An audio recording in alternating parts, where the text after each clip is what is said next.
Umabot na sa danger level ang naitalang heat index sa ilang lugar sa bansa ngayong panahon ng tag-init. Mga eksperto, pinaalalahanan buong publiko upang maiwasan ang mga posibleng epekto nito. Yan ang report ni Elijah Canlas live. Elijah?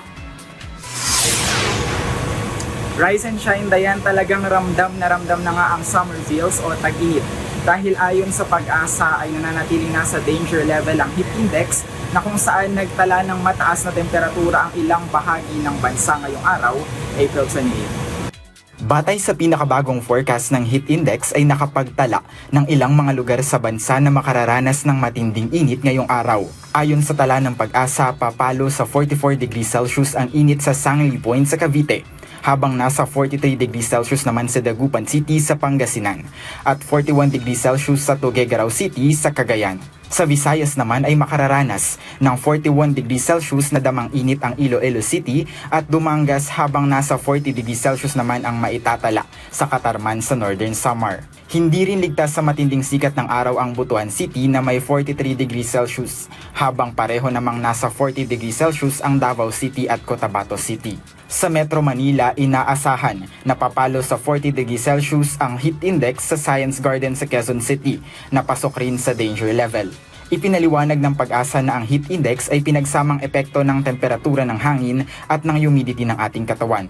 Dahil sa mataas na antas ng halumigmig ay hindi agad natutuyo ang pawis, kaya mas lalong naiipon ang init sa ating katawan. Binigyan diin ng ahensya na ang danger level na 42 degrees Celsius hanggang 51 degrees Celsius ay maaari nang magdulot ng heat stroke kung patuloy ang magiging exposure rito. Kaya naman hinimok ng mga eksperto ang publiko na limitahan ang paglabas sa bahay at ugaliin ang pag-inom ng maraming tubig para maiwasan ng dehydration. Pinayuhan din ng mga mamamayan na gumamit ng proteksyon gaya ng payong at sombrero kung hindi maiiwasang lumabas. Dapat ding ilipat ang mga mabibigat na gawain sa mga oras na hindi masyadong matindi ang sikat ng araw. Ipinaaalala ng pamahalaan na agad magpahinga sa malalamig na lugar at magpalamig ng katawan kung makararamdam ng pagkahilo o panghihina.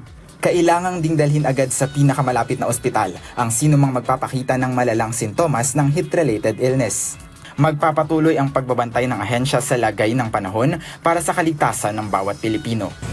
Dayan, paalala nga ng mga eksperto na maging alerto pa rin tayo sa sintomas ng heat stroke, uminom ng maraming tubig at iwasan ang direktang pagbibilad sa araw. At huwag din natin kalimutang bantayan ang ating mga anak at mga nakatatanda sa bahay, gayon din ang ating mga fur babies dahil sila ang vulnerable sa ganitong matinding init ng panahon.